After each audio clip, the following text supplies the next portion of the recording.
looking at an 8-unit apartment that has been badly managed. Quite frankly, it's in a distressed area in Denver and there's no comps to look at all. How can I get a proforma? The current owner lists the details of expenses and income related to the property out on physical paper. Without a true proforma, what information will help me calculate the expected return on investment? Do you have a list, Sharif? What considerations should I make when looking at a multi-unit project?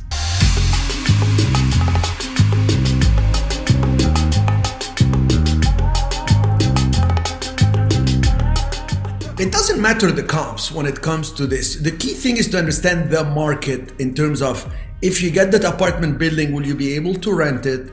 Or is there an upside with the rent? Will that upside be executed? Like a lot of people say, oh, they're renting at 600, but I can get 750. Well, how are you sure you're going to get 750? Maybe these people will leave. You'll end up with an empty place. You can't even make the payments because the bank is going to ask you, what is it that you want to do with it? So the key thing here is you need to understand the numbers of what you're getting into. And I am going to actually show you something here. Let me see. Now, I'm not big on software and all this, but I'll show you 2 Excel sheets. Let me see if I have them here. Okay, so here is an Excel sheet I'm going to show you. This is a simple one. And there is one that's used for underwriting. Okay, so here is an Excel sheet that actually you can plug in the numbers. I use it sometimes for residential. It's not the main one I use, but it's like, so you're going to put the list price, when it was the list date, how long it's set on the market, and all this, and then how many bedrooms, how many bathrooms. You can use it for a single family home and see what repairs it will need and all this, and then work pro forma and what your target is and all this. Also, there is another one that, so it's got all the numbers plugged in. Okay, this one is a bigger one. Those of you who like these reports, I think you'll enjoy this one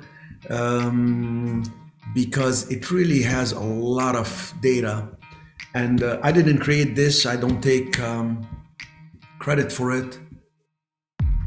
And I don't remember where I got it from. I think from an underwriter. And I asked them what they use, and I saved it. And you could see Home Investment Partnership Program, the multifamily underwriting template for the U.S. Department of Housing and Urban Development, Office of Community Planning Development. I mean, this is, government. What do governments do? They do paperwork. They're the best with paperwork. This happens, form this, form that. Okay, so this is, you're gonna put a project information, and then it explains notes on key home requirements on this template. And then you could see every cell, the role of home funds in a development project. It explains a lot of things. Okay, then you're gonna see requirements. What are they requiring? Certain things. You can plug in numbers. Okay, for rent, utility allowance, etc. The rents and income on the property, on a specific property.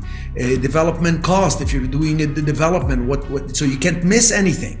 So we're gonna send you this one also. If you can put it on the site or send it to everybody. Ashley, I sent it to you yesterday and it is exactly as is. It's very interesting and it just spells out a lot of things.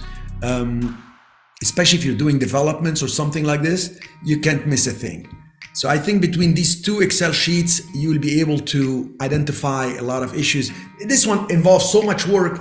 I can tell you that the basic calculation I do is the following, because I like simplicity. If the end goal is simplicity, we begin with simplicity. I look at the revenue and if it's true.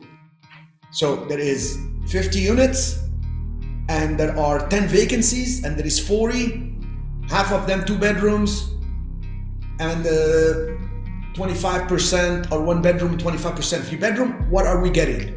What's the market getting? Okay, if you can't compare it to the market, then let me see how long they have been there. I have asked sellers of apartment buildings, can I talk to some of the tenants? Can I just talk to a couple of these people? Can you show me if there have been any maintenance work? And then you can see if there are leaks all over the place with water issues, or the water keeps shutting down because the water department there are some issues there. So we need to do good due diligence. Don't think you need to do too much. You hire companies that do it.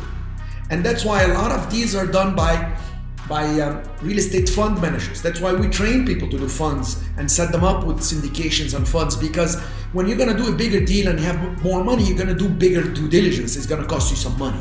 So you need to know what you're doing. And if you spend the money when you have a real estate fund, you're going to raise the money to buy the property, and you're going to raise money, what's called organization fees.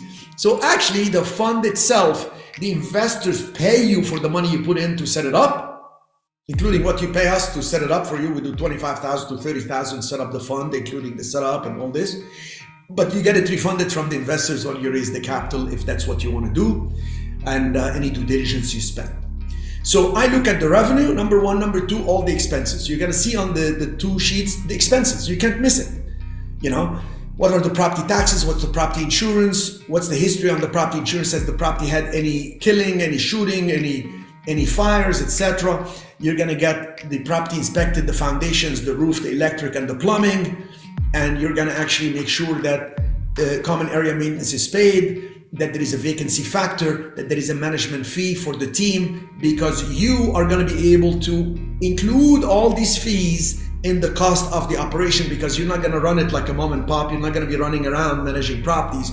You should use your highest and best use, which is really highest and best use of a person is two things: raising capital, getting deals. Raising capital, getting deals.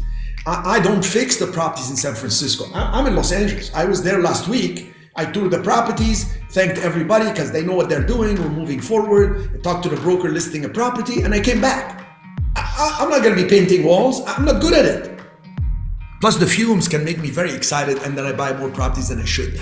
But anyway, so you understand the idea of the property. What's the revenue? What are the expenses? Now I'm talking apartment buildings because the person is saying 8 units.